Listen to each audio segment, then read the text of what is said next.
I'm sure you know at this point that the Fed lowered interest rates, but if you look at any of those, like mortgages or car notes, it probably feels like nothing happened. And that's because they're just getting started. It's going to be a long, multi-year path to some unknown interest rate number. And that brings us to the question that we'll ask here today.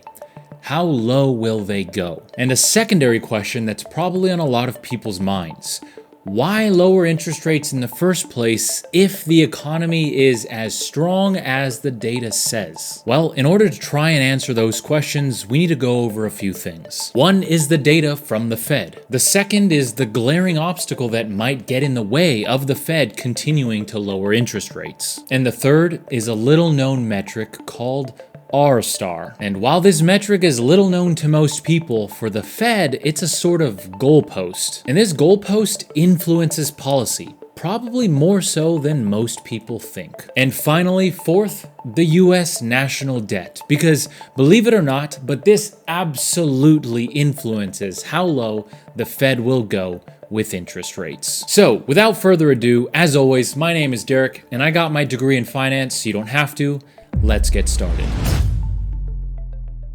So the first part into deciphering this puzzle is just to ask the Fed. Literally, the Fed has a dot plot with member projections of where interest rates will be in the future. Now, as we go over this, keep in mind that these dot plots, which are updated 4 times a year, absolutely will change as the economic environment changes and as new data comes in. But this does give us a good representation of what Fed members are thinking right now. And I want you to remember these projections for later when we go over R-star. So here's the chart. Now what you can see here is the member projections for the end of each year.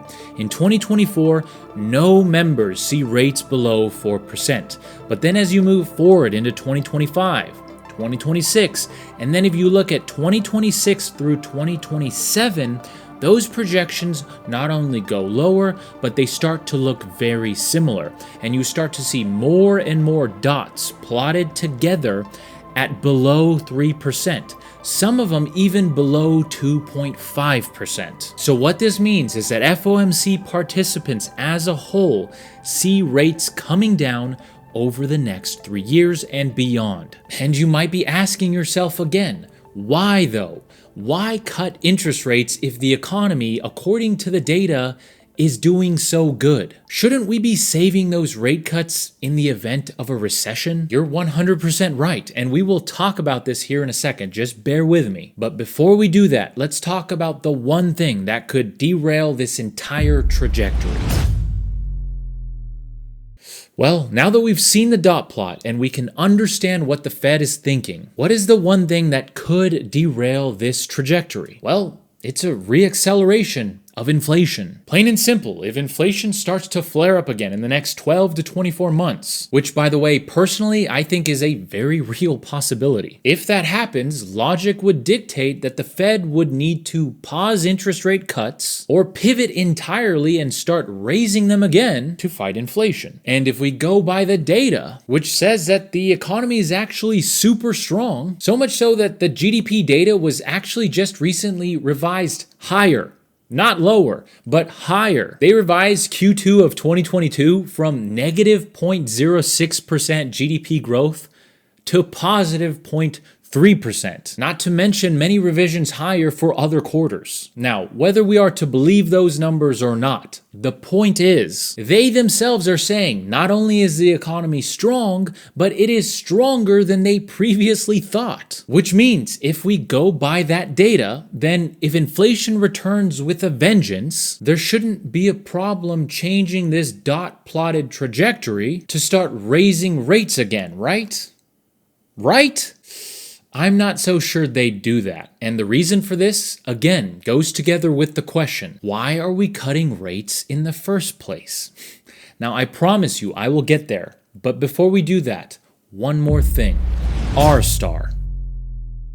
What is R-star? Well, in simplest terms, it is the inflation-adjusted interest rate that neither contracts nor expands the economy. It's officially known as the neutral rate of interest. Now, to dig a little deeper, This is the rate that keeps inflation stable while at the same time does not add any drag to the economy. Thus, it does not shrink the economy by being too high of an interest rate, and it doesn't increase inflation by being too low of an interest rate. Now, as you can probably see, this is very important for the Fed. Not to directly make policy decisions, but instead as some sort of a goalpost. If the federal funds rate is above R-star, then monetary policy is constricting by nature. And if the federal funds rate is below R-star, then monetary policy is expanding by nature. Basically, a federal funds rate above shrinks the economy, and a federal funds rate below expands the economy, with the side effect of inflation. So that begs the question, what is the current R-star? Well, first off, it can only be estimated. And secondly, everyone and their mother has some variation or some estimation of R-star. But we're going to use the two most famous models, the LW model from 2003 and the HLW model from 2017, which was revised again in 2023. Here are the charts for both of those. The LW model currently shows an R-star slightly above 1%, and the HLW model shows it at slightly below 1%. But remember, you need to add back in inflation. Now, you may have noticed something, and you might be asking yourself as you look at this graph, why has R-star gone down consistently over time? Well, there's a number of theories and reasons, but if we just look at it from a logical standpoint, it starts to make some sense. One of the main reasons, in my opinion, that R-star is moving downward is simply a slowdown in productivity. One of the major drivers for innovation and productivity over the last couple of decades has been tech. But we're getting to a point where there's not much more that we can squeeze out of tech without some major change or innovation. Now, some people think that artificial intelligence may be that next frontier, but some people also think that artificial intelligence is just rebranded machine learning. The point is, productivity is declining. And on top of that, this planet is kind of reaching the maximum threshold when it comes to population. So what you'll notice is as population growth declines, it's going to be more and more difficult to push GDP up because it's much harder to extract more GDP per person as opposed to just adding more people. So because of this and many other reasons, we've started to see a downward trend in R-star. Back to the video. But remember, you need to add back in inflation. Right now, inflation is currently at about 2.5%. So considering that, and based on these models, the R-star is somewhere between 3 and 4% roughly. So to officially answer the question, why are we lowering interest rates if the economy is doing so well? Because technically, the federal funds rate, which was just lowered to 5%, is still above R-star, which means it is technically still constricting. Not only that, but the target rate for inflation is 2%. So if we do in fact hit that target, which the Fed says it is confident that we will, then the R-star in that scenario is closer to 2.6 to 3.5%, even lower. So if you ask me, long term, where we're headed in regards to interest rates, well, technically, according to all of this, I would say that we're headed to anywhere from 2.9% to the 3.5% range. And while all of that is very interesting, I think there's another reason. The real reason why the Fed will continue to lower interest rates. Our national debt is over $35 trillion. And it is projected that in the coming years, the interest repayment alone on that debt will be above $1 trillion per year. It is already more than major ticket items like defense spending, and it is approaching our biggest ticket item, which is Social Security. And if we continue down this path, it'll eventually become the #1 ticket item when it comes to government spending. Not only that, but the government pays for all of these things with tax revenue, which is basically their income. And it currently brings in anywhere from $4.5 to $5 trillion per year in tax revenue. But the problem? It spends well over $6 trillion per year. That difference is known as the budget deficit. And how does it pay for this deficit?